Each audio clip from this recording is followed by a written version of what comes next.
für Lula. Aber jetzt, Lula ist frei.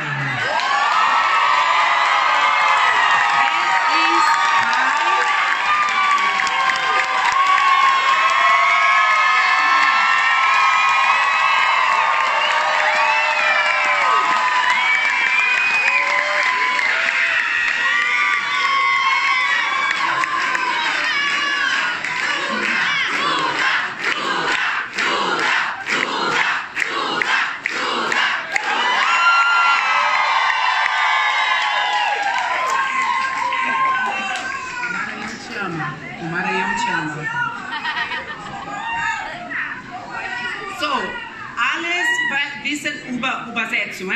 Wir haben eine simultane Übersetzung, Portugiesisch-Deutsch. Ja? Wer kein Portugiesisch kann, bitte nehmen Sie dazu Kopfhörer. Wo ist die Kopfhörer? Ja? Okay. So. Yeah. Unsere Verhaltensstante ist nur auf Portugiesisch. Ok? So, a gente já avisou que tem que ter tradução, vai ser tudo em português, né? Então, vai rolar tudo em português. E a gente quer dar as boas-vindas e agradecer muito a todos e todas que estão aqui, apesar da chuva, apesar do tempo. A gente quer agradecer muito ao espaço Fasal Prosberg. Aqui, Lula, é o espaço que tem roda de samba, feijoada, carnaval. E é um espaço também que a gente vai usar hoje para celebrar e também para discutir, né? A gente também queria pedir, talvez, se você tem alguém do seu lado que precisa mais da cadeira por questões físicas ou da idade, a gente queria também o exercício da solidariedade, porque a gente não tem muitos lugares para sentar, né? Dito isso, eu gostaria de chamar a representante das organizadoras aqui, a Didice Goldinho Delgado.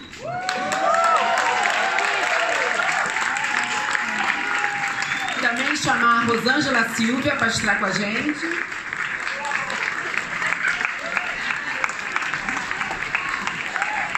Anunciar também que está conosco João Paulo Rodrigues, que é do MST Nacional.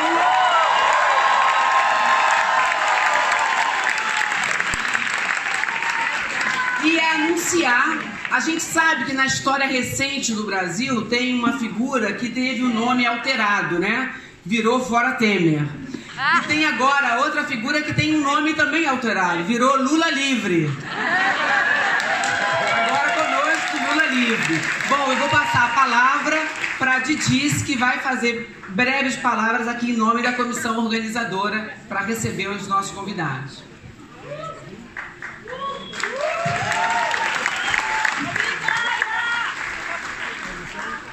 Boa noite a todas, a todos, a todas.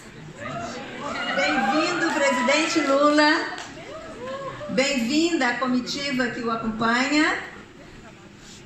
Saudamos especialmente a Rosângela Silva, socióloga, companheira do presidente Lula.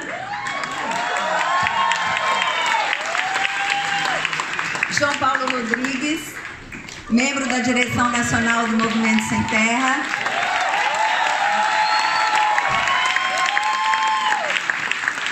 Boa noite às personalidades, representantes políticos, de fundações, sindicalistas, coletivos, grupos e organizações brasileiras, alemãs e mistas que lutam pela democracia e por Lula livre. América Latina está aqui também!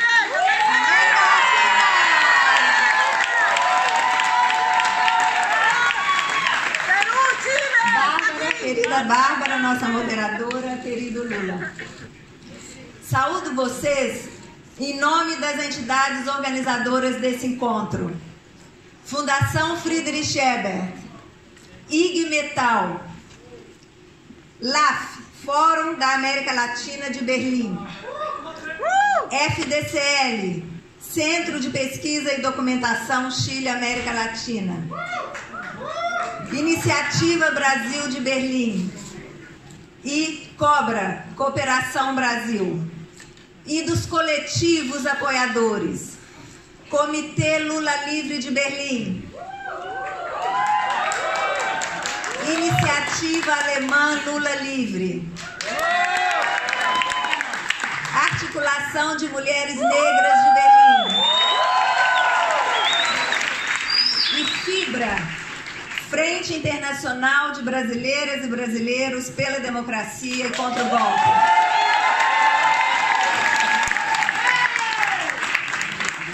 Entre os organizadores, devemos destacar as duas entidades sem as quais esta atividade aqui, nesse local, com essa quantidade de gente, não teria sido possível. A Fundação Friedrich Ebert, que convida Lula a Berlim. E tem com ele, no Brasil, uma cooperação de mais de 30 anos. O IG Metal, o sindicato IG Metal, com quem há uma intensa relação de solidariedade desde a época das históricas greves metalúrgicas do ABC Paulista, lideradas por Lula.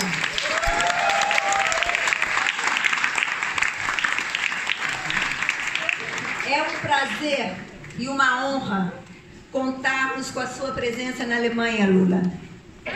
Você tem motivos para se sentir bem aqui.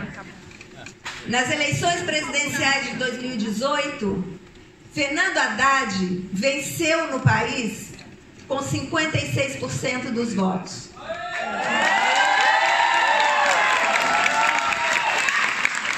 E em Berlim, com 73,7%.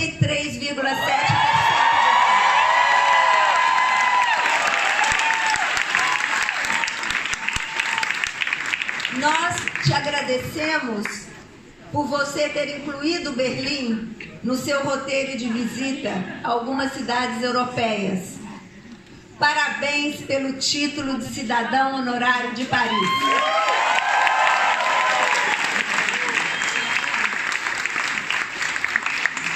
Queremos que você saiba que estão presentes aqui dezenas de coletivos, grupos, instituições, associações e pessoas, tanto brasileiros como alemães, que vêm se manifestando pelo Brasil desde 2016. Denunciamos e lutamos contra o golpe que derrubou a presidenta Dilma Rousseff, durante o qual os setores reacionários fizeram uma campanha misógina, sexista, contra a que foi a primeira mulher presidenta do país. Denunciamos e lutamos contra o governo Temer, que desencadeou uma agenda neoliberal de retirada de direitos trabalhistas e destruição das políticas sociais que haviam florescido no seu governo e de Dilma. Denunciamos a perseguição jurídica a você, que culminou na sua prisão absurda, sem provas, respondendo a interesses políticos que queriam tirar você do caminho. E ecoamos o grito Lula livre como uma bandeira de justiça e liberdade. Na prisão, você recebeu cartas também da Alemanha. Denunciamos o assassinato de Marielle Franco e exigimos saber quem mandou matá-la.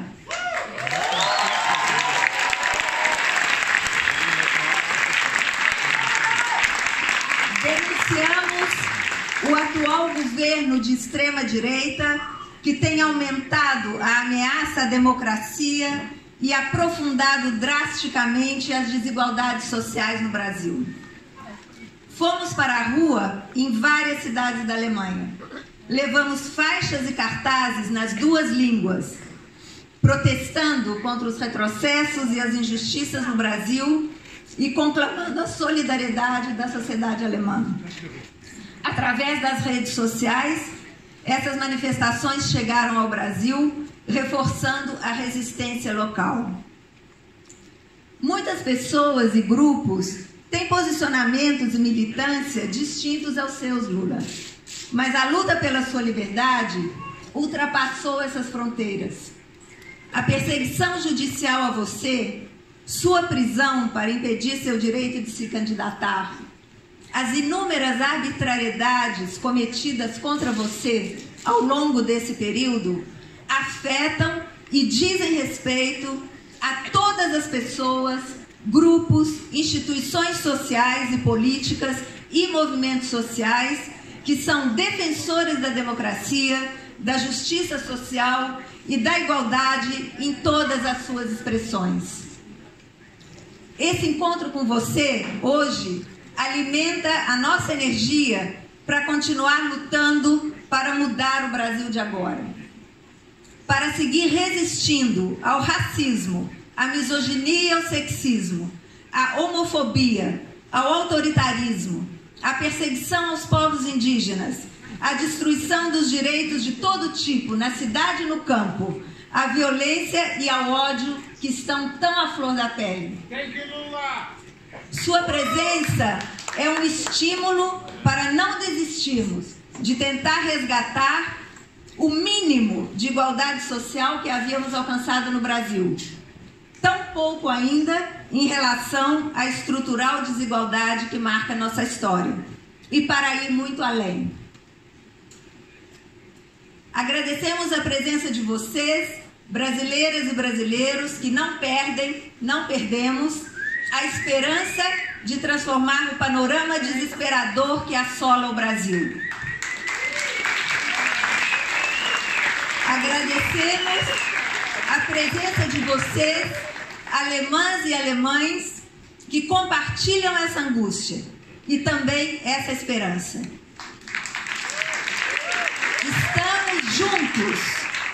Estamos juntos na resistência contra a extrema-direita, no Brasil, na Alemanha e em qualquer parte do mundo.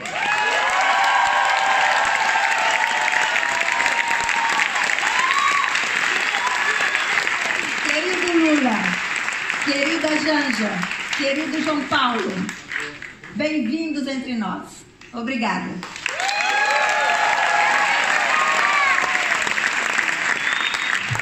A gente gostaria agora de mostrar para o Lula, ele viu um pouco das imagens do que foi a resistência, né, aqui na Alemanha. Mas a gente gostaria de mostrar agora também que está viva essa resistência aí no palco. Berlim está presente aí? As organizações de Berlim estão aí? Berlim está aqui? A gente aqui, Lula, tem presente na plateia a Fibra da Holanda, tá aí? Holanda representada. De Frankfurt a gente tem ABBA e.V.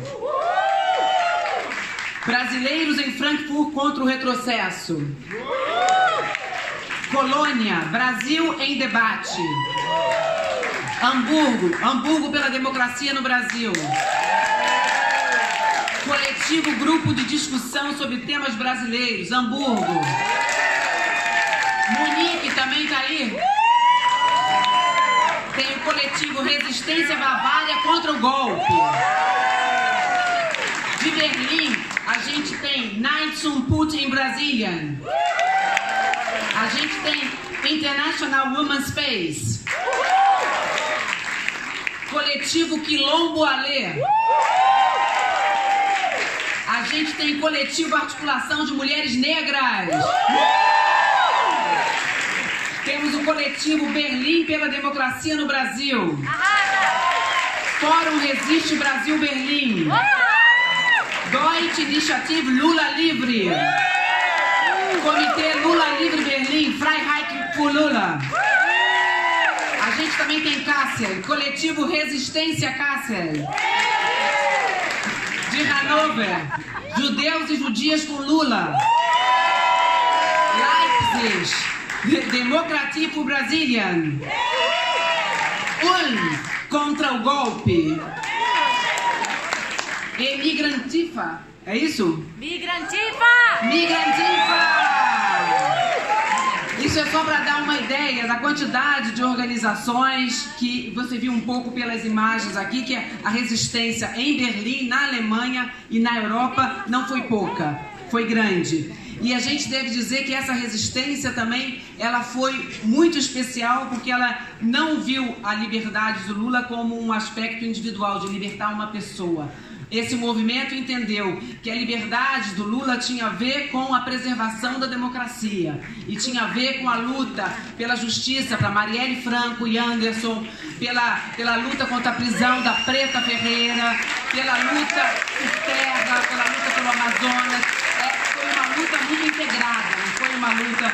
Então, em todas as lutas que a gente estava, tinha lá Lula livre, mas tinha Lula livre dentro dessas todas lutas que se comunicaram.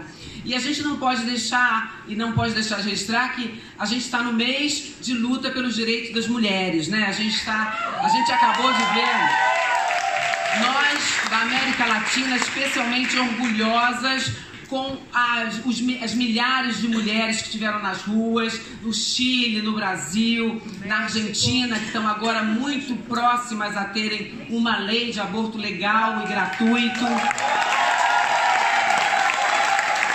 A gente teve a visão de um encontro maravilhoso que foram... Antes de passar a palavra, eu gostaria também de fazer uma homenagem especial para a presidenta Dilma Rousseff. Porque esse mês é um mês de luta e a gente sabe que luta foi essa, né? Contra a misoginia, contra o machismo, contra o patriarcado.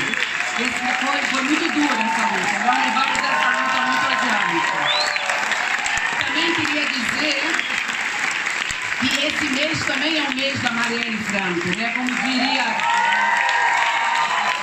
a deputada Renata Souza, um feminicídio político, porque no Brasil o feminicídio está a larga escala, né? A violência está subindo.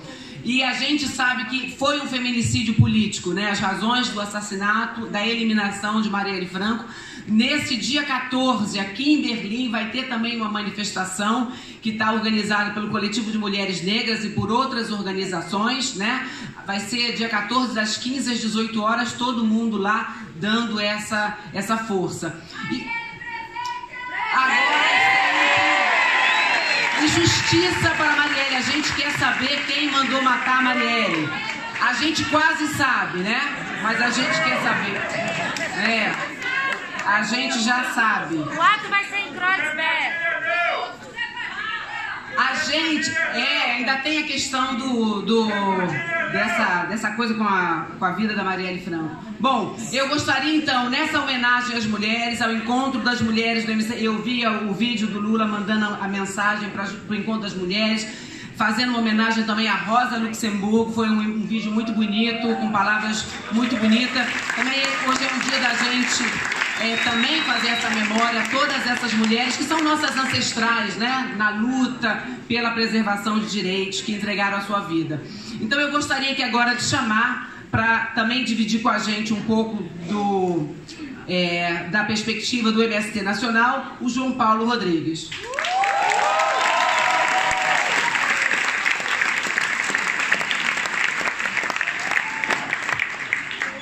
Muito bem, companheiros e companheiras, muito boa noite.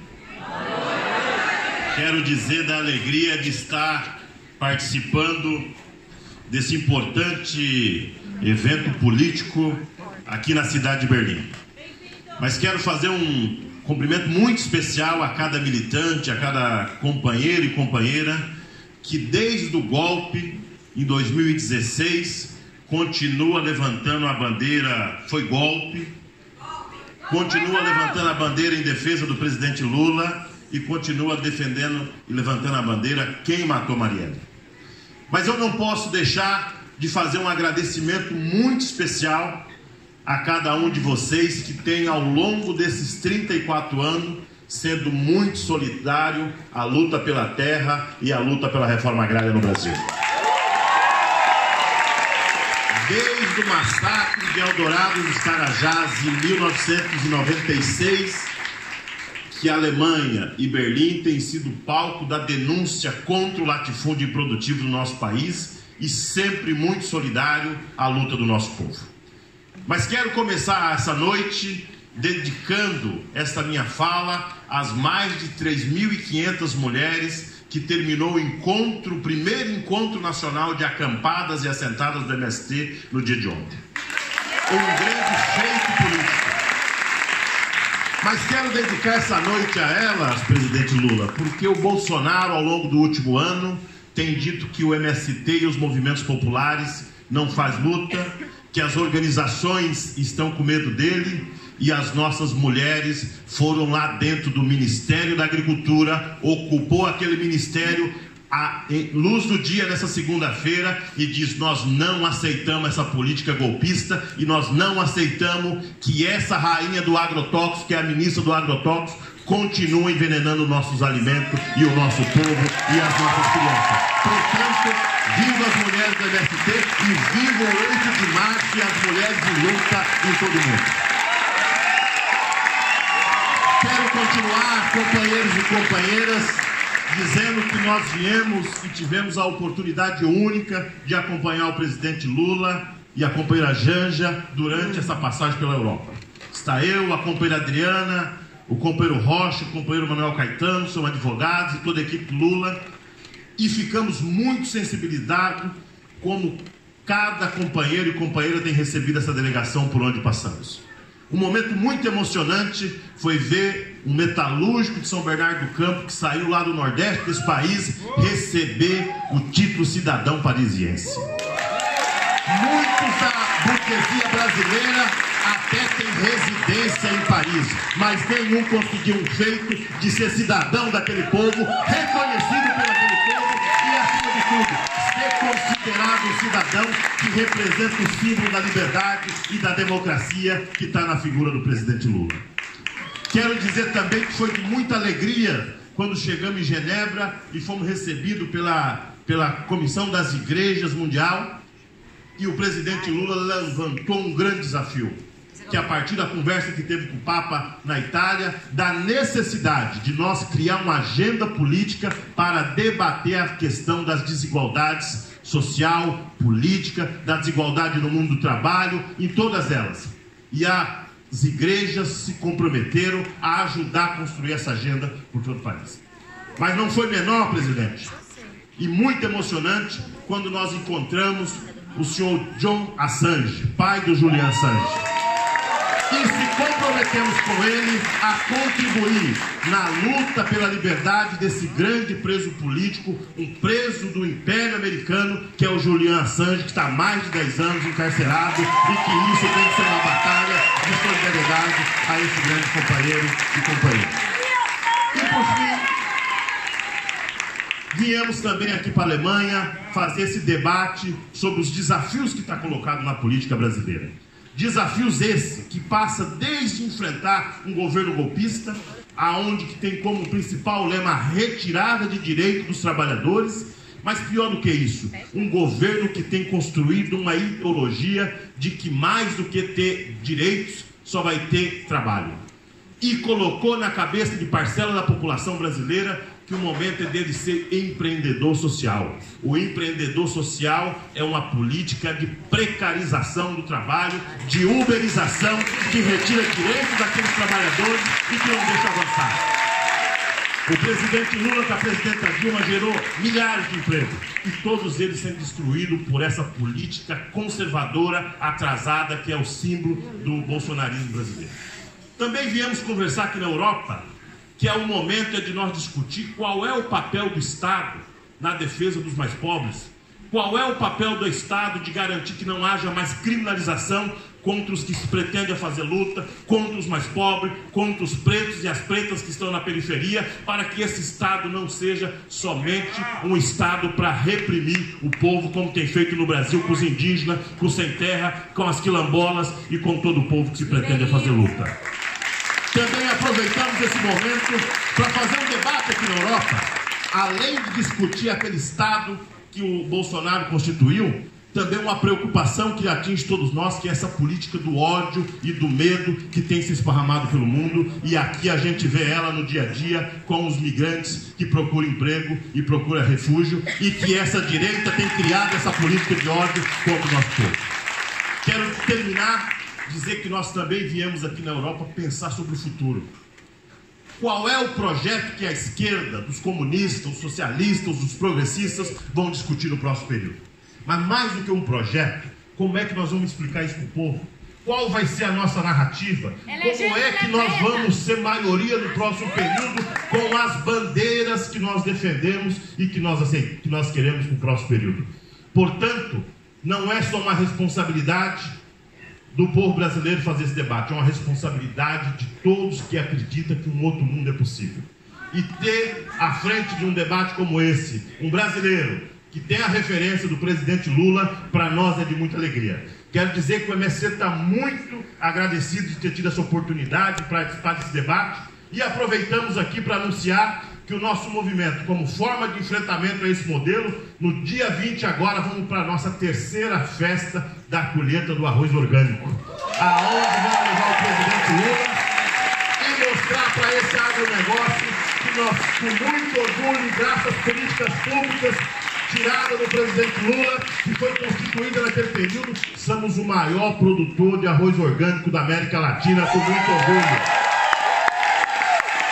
E queremos lançar aqui na Alemanha, como fizemos isso no Brasil, que como desafio para os camponeses, para nós enfrentar esse modelo que depreda a natureza, nós vamos plantar no próximo período 100 milhões de árvores nativas e frutíferas para nós enfrentar esse agronegócio e mostrar que o nosso povo tem lado e o nosso povo quer construir um país feliz. Quero terminar, não poderia deixar, trouxe uma bandeira que é o símbolo do nosso movimento, que eu quero entregar para Didi, como parte desse nosso compromisso do MST com os comitês de solidariedade aqui da Alemanha, que ao longo dos últimos anos tem contribuído com a luta internacionalista com o nosso povo. Ousar lutar, ousar vencer. Viva a reforma agrária, Lula livre, Marielle vivo!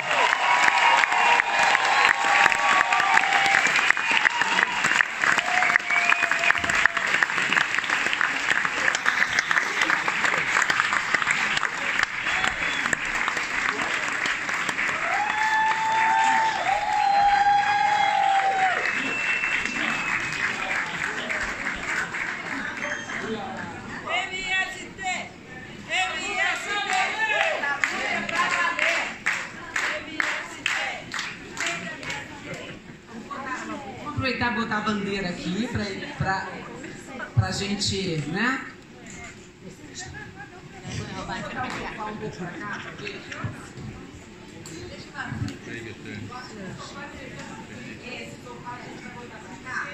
Vamos botar esse sofá aqui, você me ajuda? A gente dá uma virada assim no sofá, isso, porque assim a gente fica de frente, mais pra frente um pouquinho também. Isso. Aí o presidente pode sentar aqui na cadeira, aí a gente senta, aí eu sento aqui, a gente senta aqui. Didi, se vai ficar? A gente precisa de mais copos. Nós somos mais de... Tá? Você bebe na garrafa? Mas pode ter um copinho também. Bom, então... Agora o presidente já está até de perna, já pronto para os trabalhos. Eu tô aqui para moderar. Eu falei assim, quando me convidaram, eu falei, pô, quem vai moderar o Lula? Imagina, né? O jornalista... Oi? Eu não sei, experimenta. Não vou ficar com isso, eu vou passar isso pra você. Eu vou passar pra você. Tá boa. Então, a minha missão aqui é também provocar um pouquinho. Eu gostaria só de trazer que uma das lutas atuais da gente, eu sou do mundo da cultura, né? Eu falei pra você que eu trabalhei com Augusto Boal, eu trabalhei com o Teatro do Oprimido, com o Teatro das Oprimidas. E pra gente é muito importante pensar essa luta contra a cultura que está acontecendo no Brasil, né? E pensar que a gente acabou de ter em fevereiro um carnaval maravilhoso em São Paulo, no Rio de Janeiro, no Brasil inteiro, com as suas diferentes ritmos e com muito protesto, né? As letras, as canções são canções muito fortes. Teve uma canção que fala assim: favela, pega a visão, não há futuro sem partilha, nem messias de arma na mão. Favela, pega a visão, eu boto fé na sua gente, que é semente do seu chão. Quer dizer, tem uma canção das Campeãs que diz assim, olha: Brasil, esquece o mal que te consome, que os filhos do planeta fome não percam a esperança em cantar. Então, a minha provocação para o presidente é: o que isso tem a ver com a luta pela democracia? Como é que a luta à democracia pode incluir os filhos do planeta fome como sujeitos, como pessoas? Será que a esquerda consegue ver a favela como sujeito também? Como é que isso entra na luta pela democracia? Só isso? Só isso? Olha, companheiros e companheiras, vocês certamente não têm noção da emoção que o Lulinha Paz e Amor está sentindo aqui.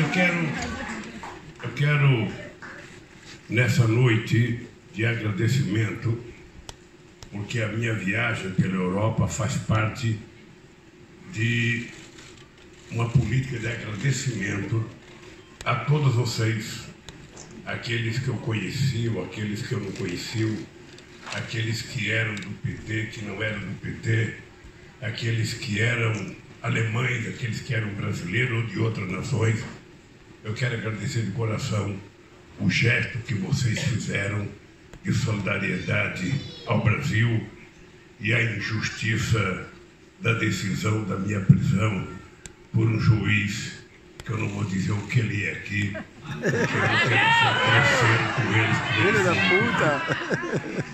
E agradecendo a vocês, certamente eu nunca vou parar de agradecer aquele povo que lá em Curitiba ficou 580 dias, sabe, com chuva ou com sol, com frio ou com calor, gritando todo dia de manhã, sabe, bom dia, presidente Lula, boa tarde, presidente Lula, boa noite, presidente Lula.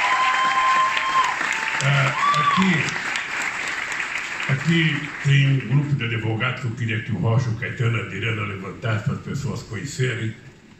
Eu não conhecia nem o Rocha, nem o Caetano. O Rocha é esse aqui, o Caetano é esse aqui. Eu não conhecia nenhum dos dois, não conhecia a Adriana antes de ser preso. Quando eu fui preso, esses dois companheiros passaram a me visitar e me visitaram todo santo dia, em 580 dias. Apenas não iam de sábado e domingo, porque a polícia não deixava. Mesmo assim, no começo eles iam de sábado e domingo me visitar. Um ia às 10 horas da manhã, outro ia às 4 horas da tarde. Isso durante 580 dias. Eu não posso deixar de agradecer.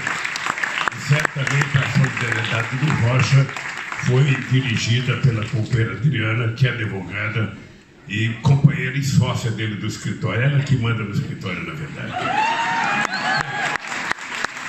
Comigo e com a Janja aconteceu uma coisa mais ou menos semelhante, ou seja, alguém já deve ter passado essa experiência, ou seja, eu nunca imaginei que pudesse acontecer, mas acontecer.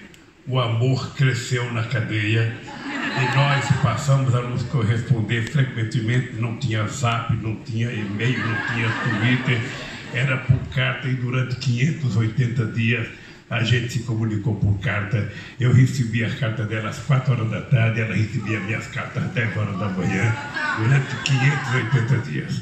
Um dia, essas cartas iriam se transformar num livro que será um grande romance, para as pessoas aprenderem como faz bem a gente amar e como faz bem a gente acreditar que o amor é a razão de cada coisa que a gente faz na vida.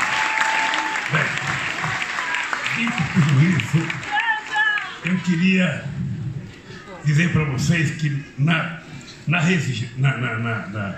vigília tinha uma cachorrinha chamada Resistência. Essa cachorrinha, ela foi achada por um companheiro lá da vigília, e essa cachorrinha, coitada, magrinha, doentezinha, passou a viver na vigília e todo mundo cuidava dela. Todo mundo cuidava dela. Hoje, essa cachorrinha mora comigo e com a Janja. e não dorme mais no chão da vigília. Dorme na caminha dela e de vez em quando levanta e vai para a minha cama deitar um pouquinho e receber o carinho de quem é agradecido por ela existir. Bem, eu estou dizendo tudo isso e estou falando, porque eu, se ficar falando coisa muito séria, eu vou terminar chorando, porque a gente vai ficando velho, vai ficando mais emotivo e vai ficando com mais facilidade de chorar, e eu não quero chorar. Eu quero, sinceramente, dizer para vocês que eu tinha 18 anos de idade quando houve o golpe militar. Eu trabalhava numa fábrica chamada Metalúrgica Independência. Foi a fábrica em que eu perdi esse dedo. E na época que houve o regime militar, eu não tinha nenhuma militância política. E eu lembro que as pessoas mais velhas que trabalhavam comigo, mais velha que eu digo, na época as pessoas que tinham 40 anos, porque quando a gente tem 18 anos, quem tem 40 já é muito velho, eu não esqueço nunca as pessoas mais velhas dizendo: Lula, vai ser bom, porque eu acho que o Exército vai consertar o Brasil do comunismo. O que eles fizeram foi tirar o comunismo e acho que eles vão consertar o Brasil. Eu não tinha a menor noção do que significa isso. Eu só fui aprender em 1968, quando eu comecei a militar no movimento sindical. O que eu sei é que os militares ficaram 23 anos no poder e não aconteceu nada daquilo que prometiam que eu fazer. Nem acabou a corrupção, nem melhorou a vida do povo brasileiro. E o que nós perdemos foi o símbolo de gerações e gerações que lutaram, que foram mortos, e a gente teve a nossa democracia praticamente violentada durante anos e anos. Foi quase uma geração sem a gente criar nenhum líder, porque muitos deles morreram tentando resistir à ditadura militar. Bem, somente alguns anos depois é que eu fui me dar conta do que tinha acontecido no Brasil. Somente alguns anos depois eu fui entrar no sindicato. Somente alguns anos depois eu fui fazer as primeiras greves que nós fizemos no Brasil, depois de 1968. Teve duas greves importantes em Osasco, em Contagem, e somente depois do ABC, em 78, 10 anos depois, a gente fez as primeiras greves dos metalúrgicos do ABC. E essas greves foram contribuindo para que a gente pudesse conquistar a democracia no país. E começamos a aprender mais um pouco sobre o que era a democracia, até que a gente conseguiu, depois de uma campanha muito grande de tentar reivindicar diretas já, a gente conseguiu, então, via colégio eleitoral, eleger o Sarney, que morreu, entrou o Tancredo, que morreu, entrou o Sarney, e somente em 89 nós fomos ter a primeira eleição direta para o Brasil. E eu tive a sorte de ser o primeiro candidato do PT a disputar uma eleição presidencial. Eu tive a sorte de ser o segundo candidato do PT a disputar uma eleição presidencial. Eu tive a sorte de ser o terceiro candidato do PT a disputar uma eleição presidencial. Eu tive a sorte de ser o quarto presidente do PT a disputar uma eleição mundial. Eu tive a sorte de ser o quinto candidato do PT a disputar uma eleição presidencial, porque eu participei de todas as campanhas depois que a gente conquistou as eleições diretas. Perdi 3, vocês se lembram, e é duro perder. Cada vez que eu perdi, eu voltava para casa, como diria o Brizola, como faz um cachorro magro, para lamber suas feridas e me preparar para a próxima batalha.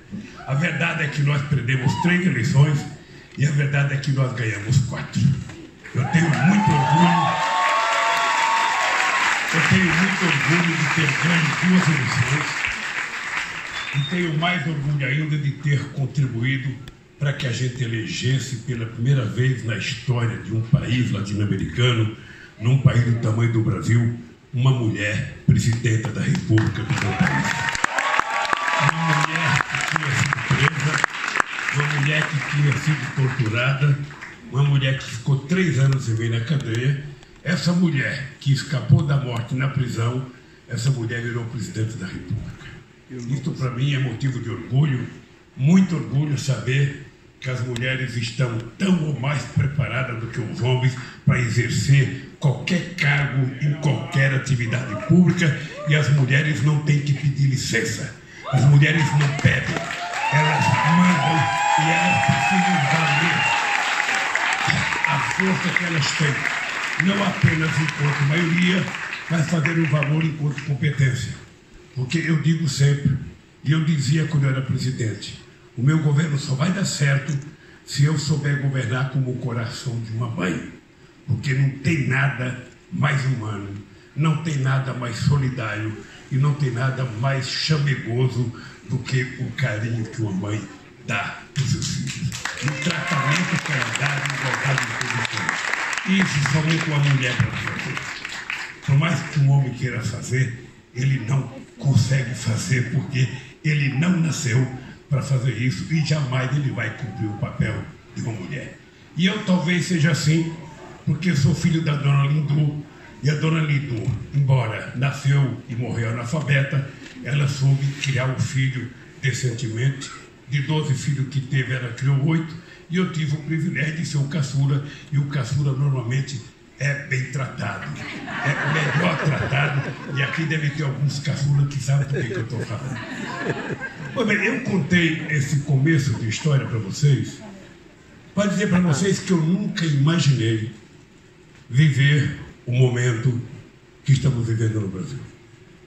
Eu jamais imaginei que depois da gente passar 3 anos de regime militar, depois da gente fazer a maior campanha cívica da história do país, depois da gente conquistar as eleições diretas, depois da gente eleger um metalúrgico presidente da República, depois da gente eleger uma mulher presidente da República, depois da gente fazer a maior política de inclusão social de 500 anos de história do Brasil, eu jamais imaginei que o Brasil fosse sofrer o retrocesso que o Brasil está vivendo. Eu não tenho noção de analisar corretamente o porquê de tudo isso.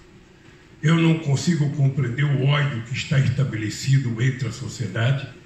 Eu consigo dizer que os humanos estão virando desumanos.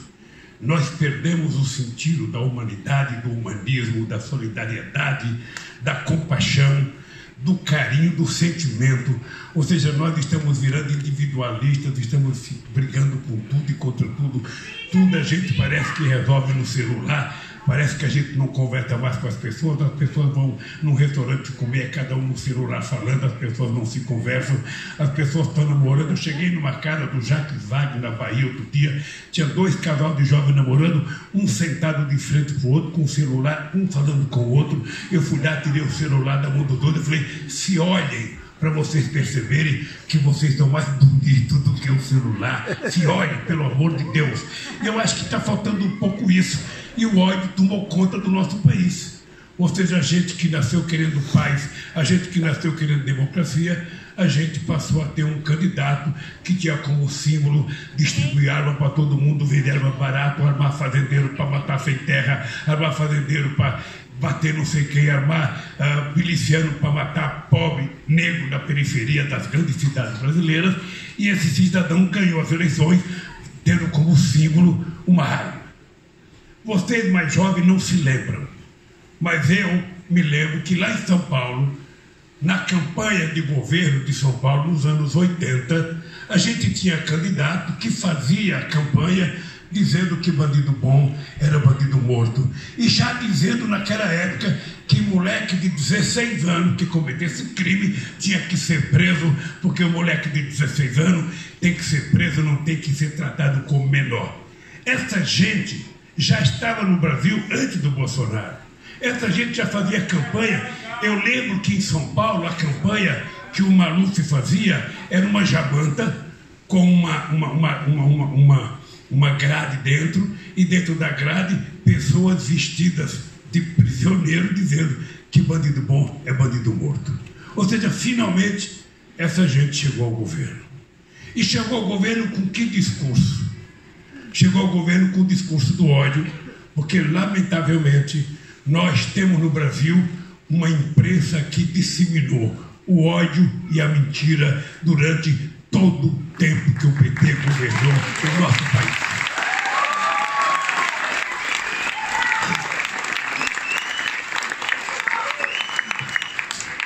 Alguém poderá dizer que eu não gosto da imprensa. Eu adoro a imprensa. Só sou o que eu sou por causa da imprensa. Agora, a obrigação da imprensa é informar corretamente as pessoas dos acontecimentos. É correto que o jornal, a televisão, tenha um editorial que o dono possa dar o seu pensamento político, mas é obrigação dos meios de comunicação informar corretamente as pessoas o que aconteceu.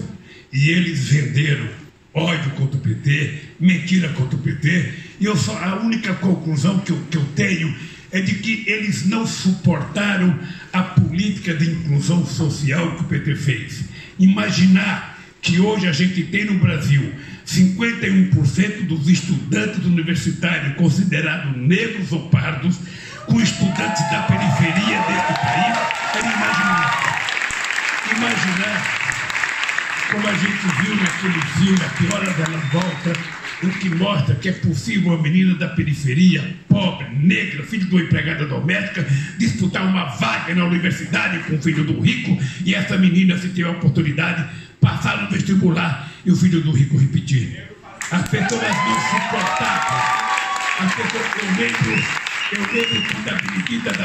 eu lembro quando a Dilma Rousseff aprovou o 13º salário para empregada doméstica, ou aprovamos o registro de empregada doméstica, o ódio que muita gente ficou do PT, porque era muito bonito chamar empregada doméstica de secretária, mas era muito feio permitir que ela comesse na mesa, junto com a família, ou que o filho tivesse a mesma oportunidade. Nós não fizemos no Brasil nenhuma revolução. Nós não fizemos sequer distribuição de riqueza. O que nós fizemos foi fazer com que houvesse uma distribuição de renda e que todos pudessem comer um pedaço do bolo que era produzido pelo Brasil. É por isso que nós tiramos 36 milhões de pessoas da miséria absoluta. É por isso que nós elevamos 40 milhões de pessoas a ter um padrão de consumo de classe média baixa. É por isso que nós disponibilizamos para a reforma agrária 50% de tudo que foi feito em 500 anos nesse país. É por isso que nós fizemos um programa Luz para Todos, para levar energia para 16 milhões de pessoas que nunca tinham visto uma luz elétrica. As crianças estudavam na base do candeeiro. É por isso que nós fizemos 1.400.000 cisternas naquele país, levando água para quem nunca tinha visto uma água. É por isso que nós começamos a fazer a transposição do São Francisco, que Dom Pedro tentou começar a fazer em 1846 e não deixaram ele fazer, e nós fomos lá e fizemos a transposição do São Francisco para levar água para 12 milhões de pessoas que moravam no semiárido nordestino. É por isso que quando a Europa toda desempregou 100 milhões de pessoas na crise de 2008, no Brasil nós criamos 20 milhões de empregos naquele país. É por isso que nós 20 milhões de empregos formais com carteira assinada, que foi criado no governo do PT. Durante todo o ano que nós governamos, todas as categorias organizadas tiveram aumento de salário acima da inflação. Durante todo o nosso governo, o salário mínimo aumentou 74% acima da inflação. É por isso que nós conseguimos o milagre da inclusão social. Não foi só o Bolsa Família, foi uma quantidade enorme de políticas sociais, pequenas políticas, que eu aprendi que a coisa mais fácil e mais barata no governo é cuidar dos pobres. Os pobres custam pouco, eles pedem pouco e eles se contentam com o mínimo necessário para sobreviver. O que é duro é cuidar do rico, porque o rico custa caro, é mal agradecido e ainda dá golpe. E o pobre não dá golpe.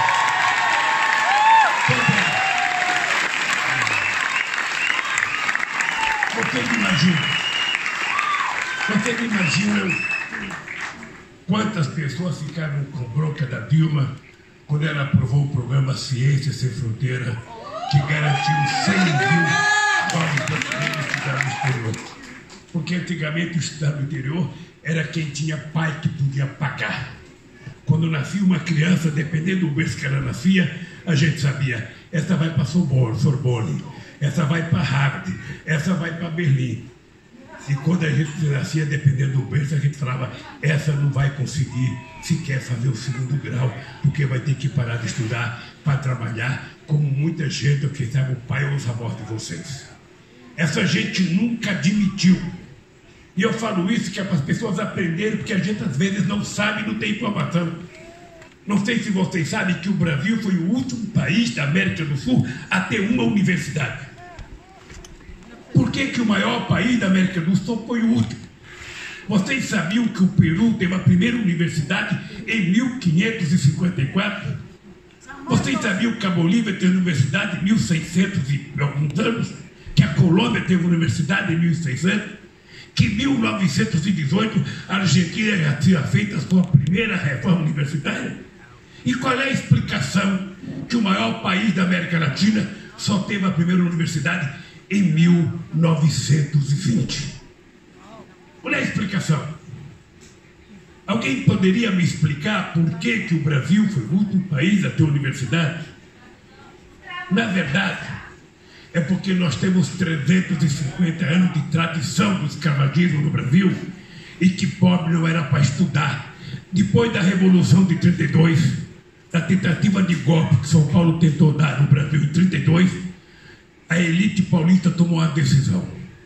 A gente vai fazer a USP para a gente não permitir interferência do governo federal no estado de São Paulo. Embora o Getúlio tenha ganho a Revolução, nós vamos governar o país, porque nós vamos formar a inteligência do país. É por isso que São Paulo não tinha nenhuma universidade federal, a não ser a de São Carlos. E no nosso governo, nós fizemos Santo André, São Bernardo, Diadema, Sorocaba, Osasco, Guarulhos, aqui Santos. Ainda mais é inexplicável como é que pode um país em que sempre foi a elite que governou, como é que pode o Lula ser Manafra, o Zé Alencar ser Manafra, eu, metalúrgico e dirigente sindical, ele, empresário, e nós vamos passar para a história como a dupla que mais fez universidade e extensão universitária na história do Brasil, que mais colocou jovens na universidade. A única explicação que eu acho é essa, para tanto ódio.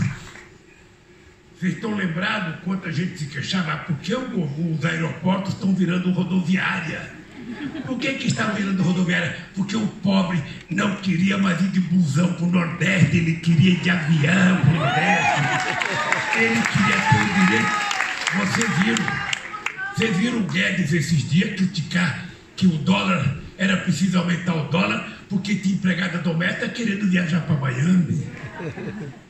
Ou seja, o incômodo da inclusão social sempre foi uma história grave na América Latina.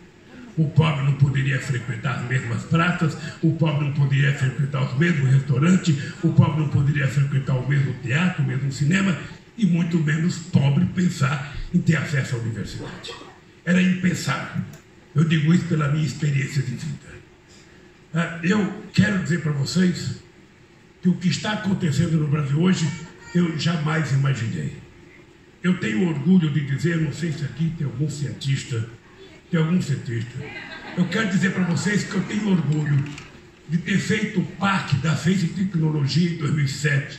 Decidimos investir 41 bilhões, dinheiro de 19 ministérios na Ciência e Tecnologia. Montamos uma comissão de cientistas para controlar a aplicação do dinheiro e quando terminou meu mandato em 2010, fizemos uma festa em Brasília porque nós tínhamos conseguido aplicar os 41 bilhões administrados pelos cientistas e não pelo governo. É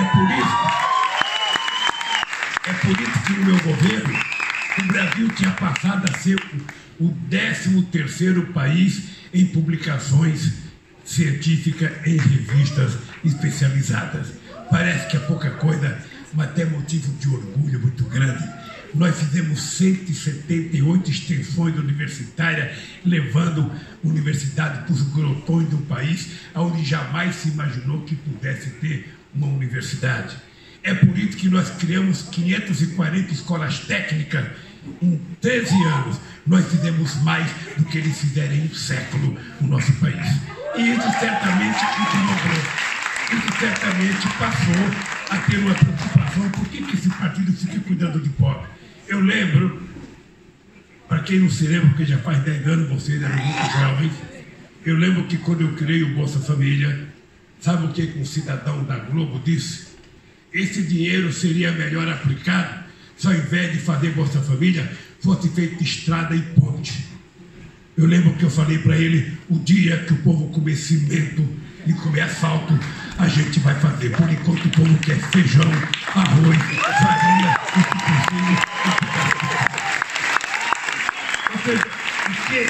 o que nós provamos é que é possível você criar uma cidadania e dar às pessoas o direito a viver dignamente.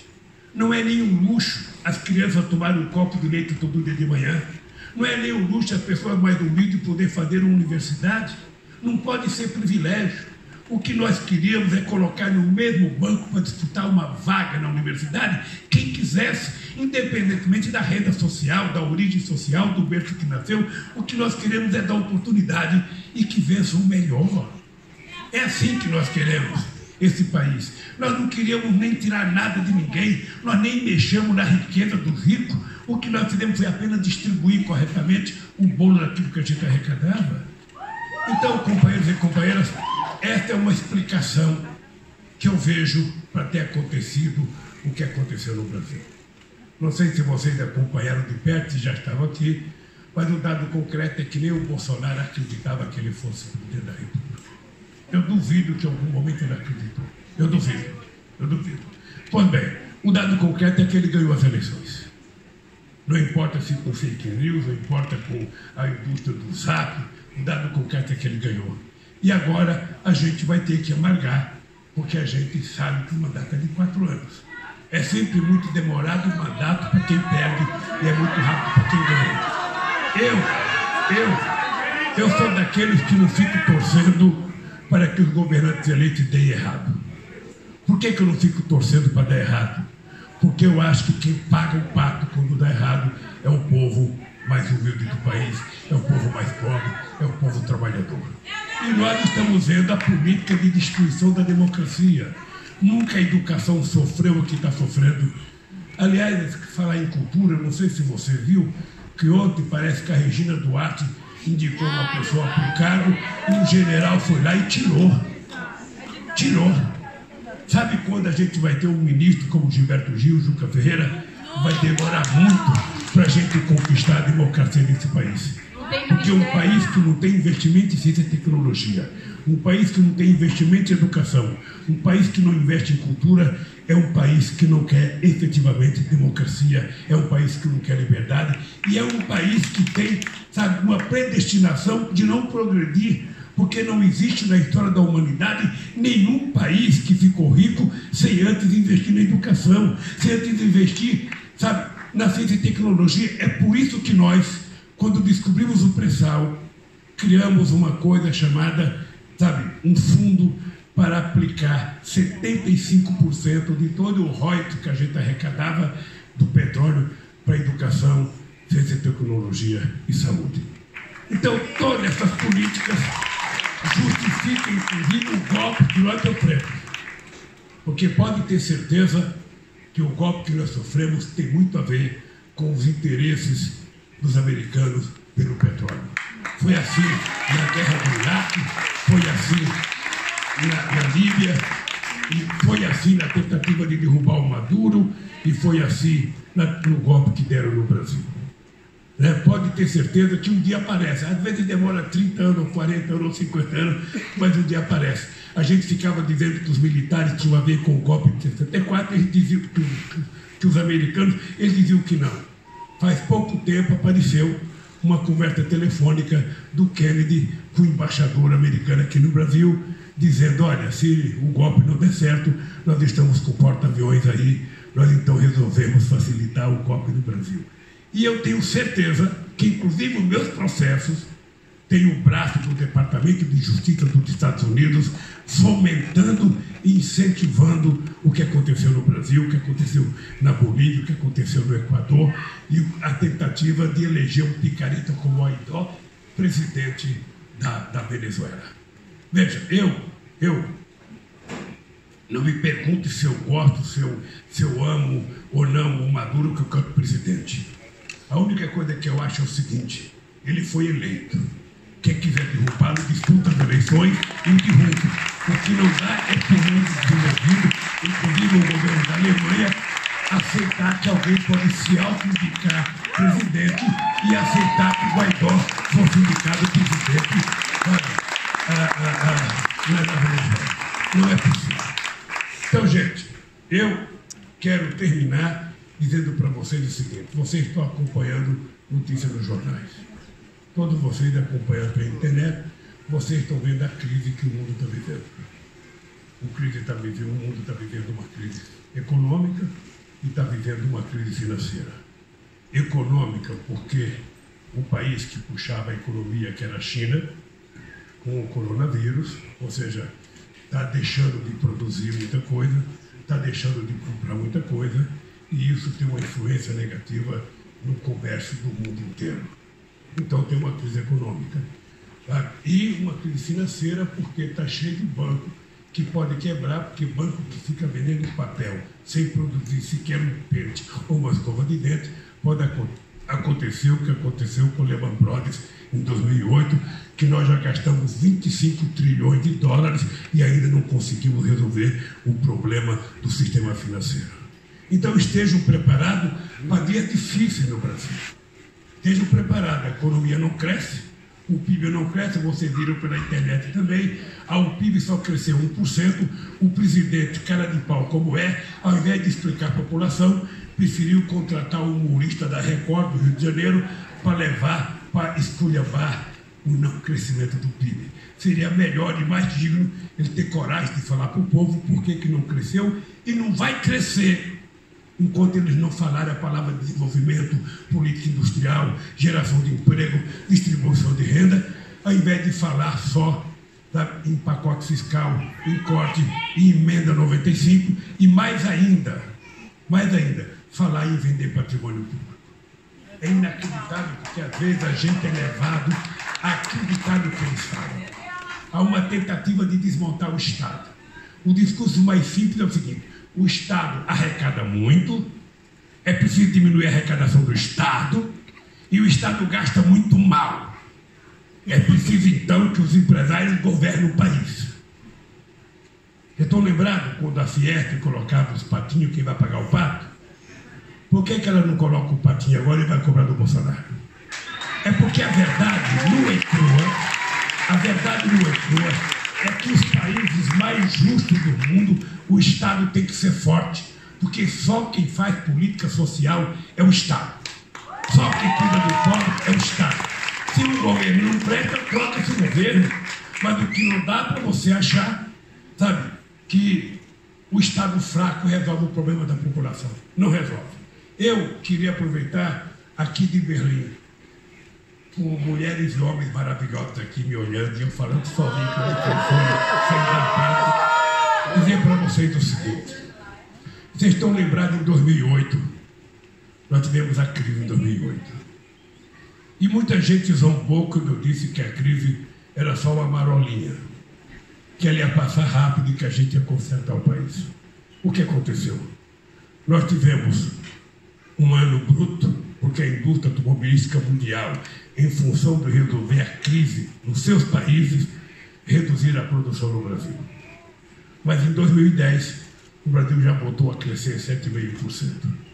Eu quero dizer para vocês que se essa gente que está governando o Brasil quiser resolver o problema do Brasil, só tem um jeito. Não adianta jogar a culpa em cima da China, não adianta jogar a culpa no coronavírus, porque o Brasil é um país grande, tem 210 milhões de habitantes, tem um mercado consumidor extraordinário. Se a gente quiser recuperar a economia brasileira, deixe de olhar para cima.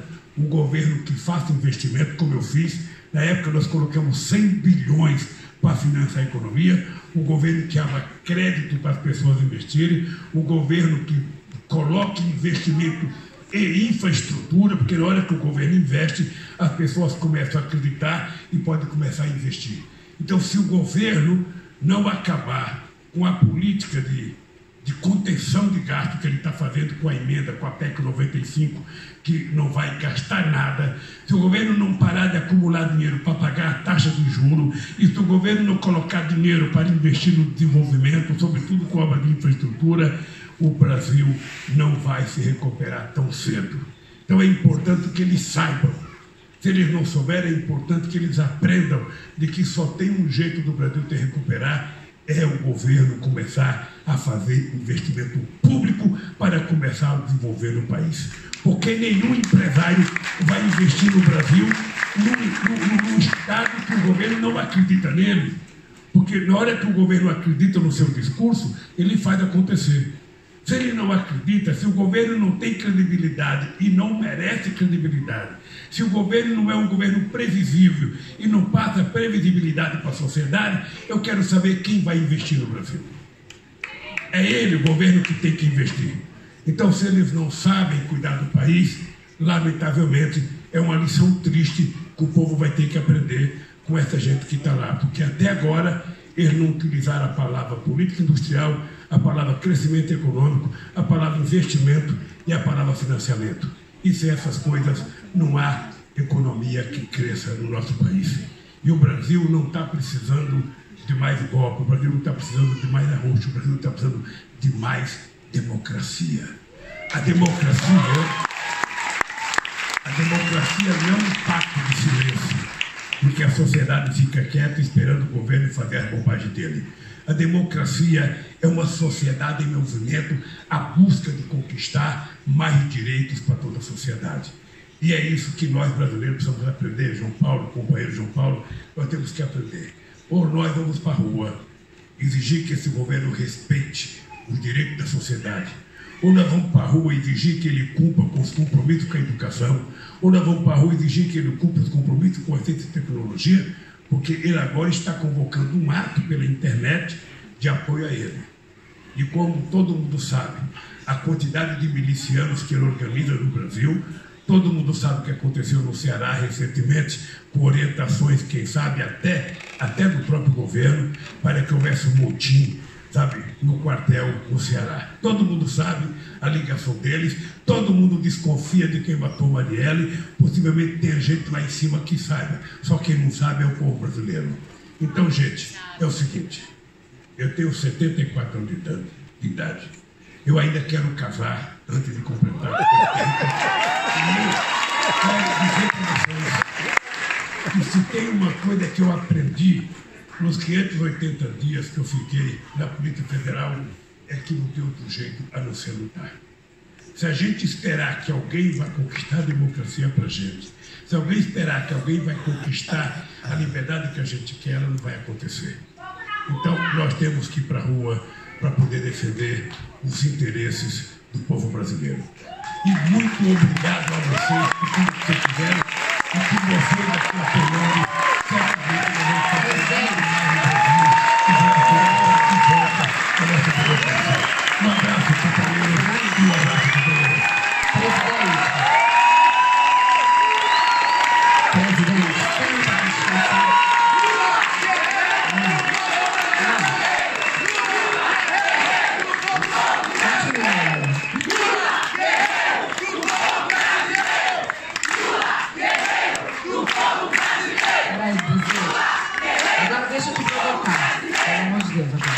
Gente, a gente falou de polarização, do ódio, né? Nós que estamos no Brasil, eu estava agora no Brasil também, com todas as manifestações. Esse ódio, essa polarização, nós estamos vivendo aqui na Alemanha também. A gente está vendo aí nas fronteiras, na entrada da Grécia.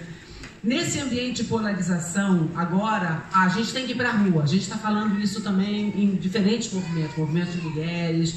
Agora, o nosso desafio é como é que a gente se articula. Como é que a gente consegue que esses diferentes atores sociais, porque nós não somos os mesmos atores sociais aqui, nós não concordamos em tudo, nós temos nossas diferenças, nós temos nossas perspectivas distintas, movimento feminista, movimento social, O povo da favela, que enfrenta o genocídio do povo negro, não acredita na democracia. O pessoal do Planeta Fome também questiona: que democracia é essa? Como é que a gente faz essa democracia? Qual é o nosso desafio, assim, também aproveitando aqui o João Paulo do MST, que é um movimento organizado? Como é que a gente faz? Como é que a gente articula? Ir para a rua, todo mundo está de acordo, mas como é que a gente consegue uma agenda comum? Quais são os caminhos que a gente teria? Olha, a primeira coisa que nós temos que enegrecer a história, por exemplo, mais pretos, mais mulheres. Ter clareza é o seguinte, olha. Primeiro, a democracia, ela simboliza a convivência democrática na adversidade. Ninguém precisa pensar igual, ninguém tem que ser da mesma cor, ninguém tem que torcer para o mesmo time de futebol, ninguém tem que estar no mesmo partido político, ninguém precisa acreditar nas primeiras coisas. O que nós precisamos é conviver democraticamente, respeitando as pessoas como elas são, respeitando aquilo que as pessoas falam, sem querer impor a nossa verdade às pessoas. A democracia é isso. Não tem a mesma oportunidade. Quando a gente fala em democracia, é importante que a gente faça uma diferença entre a democracia institucional e a democracia real. A democracia institucional, ela diz o seguinte: todo cidadão tem direito a tudo, ou seja, o cara tem direito a estudar, direito a casa, direito a morar, direito a um trabalho, isso está na Constituição. Agora, por que não acontece? Não acontece porque na hora de regulamentar, isso não é regulamentado porque depende de muita coisa. Então, por exemplo, para uma pessoa gritar que está com fome, é democracia. O cara fala: eu vivo na democracia, eu gritei que eu estou com fome. Para o povo pobre, democracia não é gritar, é comer. Exato. Outros podem gritar. Democracia é eu gritar que eu quero estudar. Para as pessoas mais humildes, não é gritar que quer estudar, é a pessoa poder estudar de verdade. E assim vai construindo a democracia. O povo, muitas vezes, tem razão de não acreditar na democracia. O povo tem razão. O cara mora na periferia. O Estado não oferece nada para ele. O Estado não oferece escola, não oferece cultura, não oferece lazer, não oferece nada. Sabe? Quem que oferece lá? O crime organizado. As igrejas. E aí entra as igrejas, sobretudo a defensora da teoria da prosperidade, oferece as facilidades que as pessoas não recebem do Estado. Se o Estado estiver presente, garantindo às pessoas, certamente que essas pessoas vão passar a acreditar mais na democracia. Tá? Então a democracia é uma coisa muito ampla que nós no Brasil ainda não aprendemos a tê-la, porque nós ainda não a conquistamos. É muito incipiente. E eu sei o que é os dois lados, porque eu já vivi dos dois lados, eu já vivi. Sabe? Na minha infância, da minha adolescência, já vivi com o presidente da República. A democracia é diferente para uns do que para outros. Para o povo pobre, na verdade, a democracia está longe de existir. No caso, por exemplo, dos meus processos, a democracia não existiram porque o Moro mentiu, o Ministério Público mentiu, o delegado mentiu, nós provamos que eles mentiram. Eu levei no meu processo 83 testemunhas. Nem o Delayel teve coragem de comparecer para me acusar, nem ele. Né? Então, a democracia está faltando ainda muito no Brasil e eu acho que o povo tem que saber que a democracia vai exigir muita luta, muita conquista e, sobretudo, vai exigir que a gente trate as pessoas em igualdade de condições, porque senão a democracia não vale. Eu estava dentro da Villares em 1970, trabalhava de torneiro mecânico na Villares. Naquela época, se tivesse eleição direta, o Médici teria sido eleito presidente da República, porque naquele tempo a democracia, a economia crescia 14% ao ano, ou seja, e as pessoas achavam que aquilo era democracia. As pessoas não ligavam aquilo aos direitos humanos. A pessoa ligava apenas à questão da renda, do emprego. Naquele tempo, você estava na porta de uma fábrica, passava uma Kombi com um aparelho de som, com um megafone, chamando o trabalhador para ir em outra que pagava mais. Esse foi um período muito curto, mas foi o chamado milagre brasileiro, sabe, que o Delfieto tanto falava.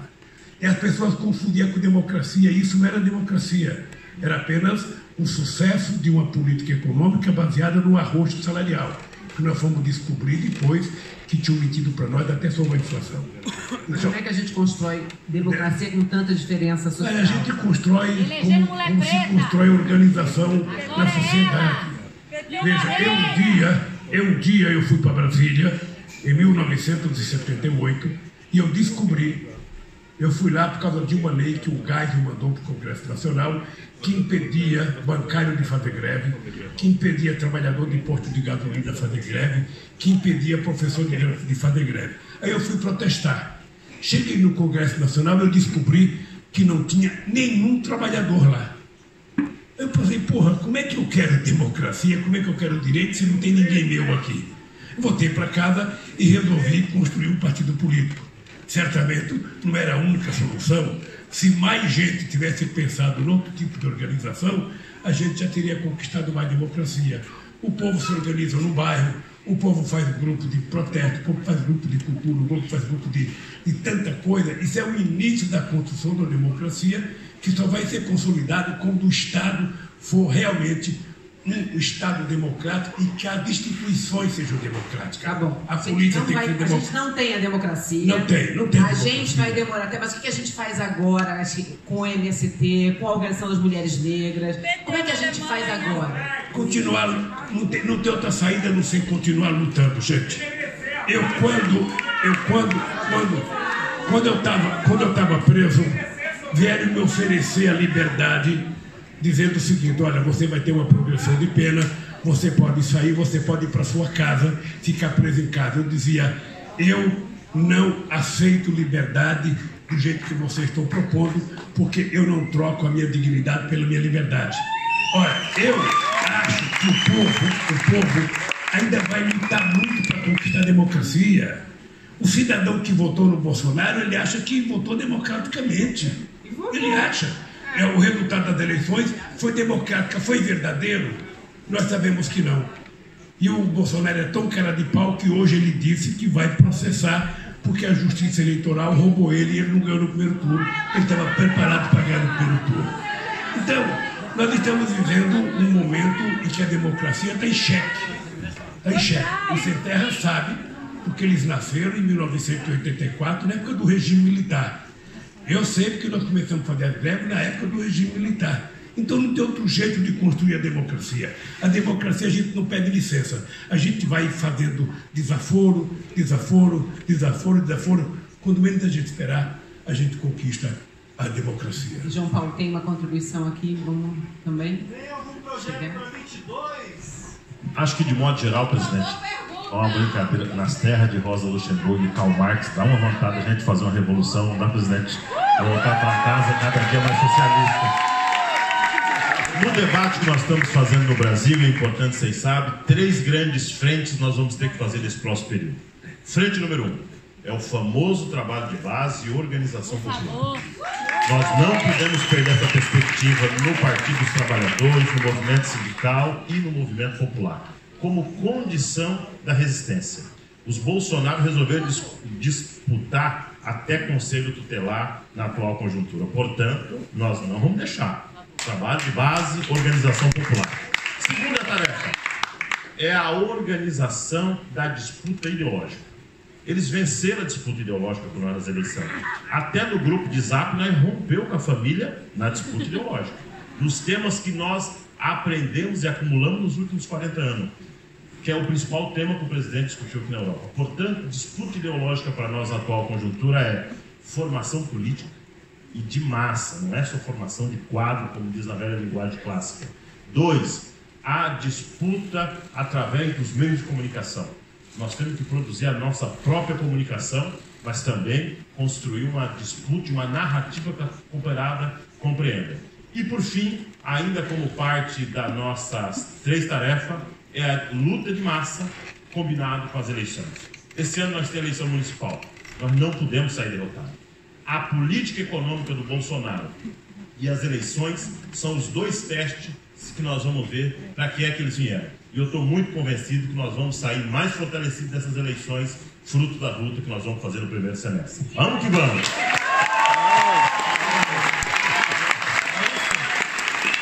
Estamos A gente também, a gente está muito feliz aqui. Deixa eu dar só uma explicação aqui, gente. Vocês viram que eu fui conversar com o Papa em Roma no mês passado. Eu fui conversar com o Papa preocupado em tentar criar algum movimento sobre a questão da desigualdade no mundo. Vocês percebem que nós estamos perdendo no século XXI quase tudo que a gente conquistou no século XX. Inclusive, num país rico como a Alemanha, o estado de bem-estar social corre risco, porque aqui também a direita diz de que o Estado arrecada muito, gasta mal e que, portanto, a direita vem ganhando as eleições. Eu tive algumas reuniões aqui e eu notei o seguinte: vocês sabem, nos últimos 30 anos, a social-democracia governou apenas 5 anos. O Helmut Kohl governou 16 e Angela Merkel já está governando há 14 anos. Portanto, nos últimos 35 anos, a social-democracia governou 5 anos e os conservadores governaram 30 anos. Vocês percebem que não é fácil. Na Itália, vocês estão vendo quem ganhou, o Salvini, vocês viram o que ele fez. Na França, o Macron ganhou, vocês viram o que ele fez. Então, nós estamos agora com duas coisas avançadas: Portugal e Espanha, onde a esquerda conseguiu ganhar as eleições. Então, eu fui conversar com o Papa, porque o Papa está fazendo um encontro em Assis, que vai juntar 3 mil economistas com menos de 35 anos para discutir a questão da desigualdade. Foi adiado por causa da coronavírus, mas nós vamos tentar, colocar o tema da desigualdade na ordem do dia. Vocês sabem que cada vez mais, menos gente fica mais rico e cada vez mais gente fica mais pobre. Se vocês forem analisar, vocês vão perceber que a massa salarial tem caído substancialmente no mundo, não é no Brasil, e que meia dúzia de pessoas detêm mais riqueza que 3 bilhões de seres humanos. Esse é um tema que nós vamos tentar organizar com os sindicatos, com o movimento social, com os partidos políticos. Não é um tema fácil da gente colocar em prática, mas eu aproveitei a vontade do Papa. O Papa disse uma coisa fantástica: eu tenho 84 anos e não tenho mais tempo de fazer políticas irreversíveis. Eu tenho que fazer tudo que seja irreversível daqui para frente. Então nós temos que aproveitar, e colocar a questão da distribuição da riqueza na ordem do dia outra vez. E eu quero dar essa contribuição para que a gente levante a cabeça e a gente possa fazer com que o mundo seja mais justo. E aí entra a questão ambiental. Que é uma questão hoje gravíssima, que a gente tem que levar muito a sério, porque não existe riqueza para distribuir para todo mundo. Veja, se a gente quiser garantir a cada ser humano o padrão de vida que tem o povo alemão, significa que a gente, com os avanços tecnológicos que a gente tem e com a matéria-prima que a gente conhece hoje, era necessário que o planeta fosse 4 vezes maior do que ele é.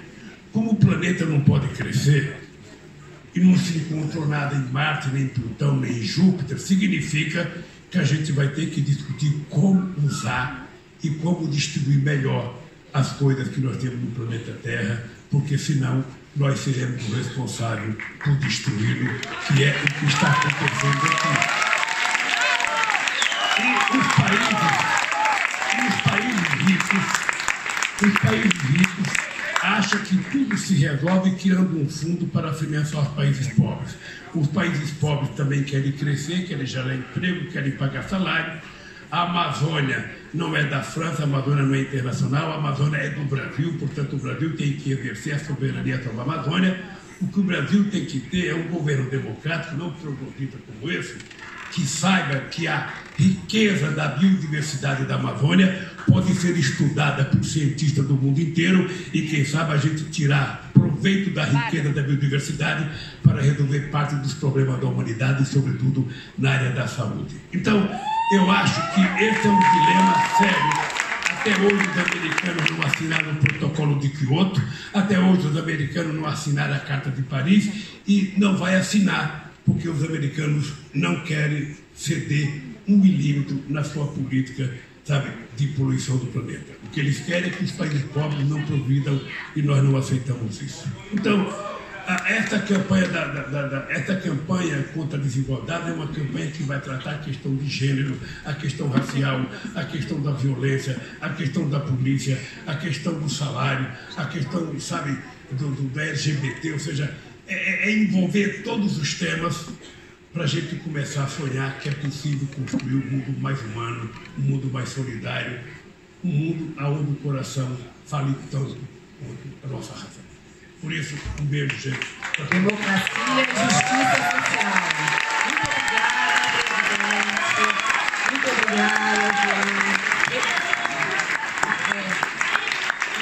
Não. Por favor, gente, alguém ajuda aqui, por favor. Bom, a gente está encerrando aqui.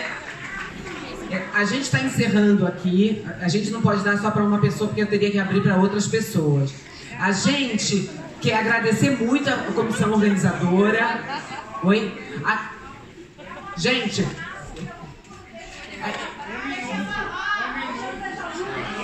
Gente, ele já abraçou o Lula. Gente, olha só, não seria justo com todas as outras organizações, com todas as outras pessoas que querem falar. Não. Bom, a gente está encerrando aqui o evento, agradecendo muitíssimo a presença. O presidente tem assessores aqui, pode entregar o material para ele. Agradecendo as organizadoras. E lembrando a gente da nossa pauta em Berlim, 14 de março, Marielle Franco. A gente quer saber quem mandou matar a Marielle Franco, às 15 horas. É muito importante que a gente siga em ação. 2 anos sem Marielle é o nome do evento no Facebook. 2 anos sem Marielle Franco. Está no Facebook. Busquem o evento. 2 anos sem Marielle Franco. É muito importante.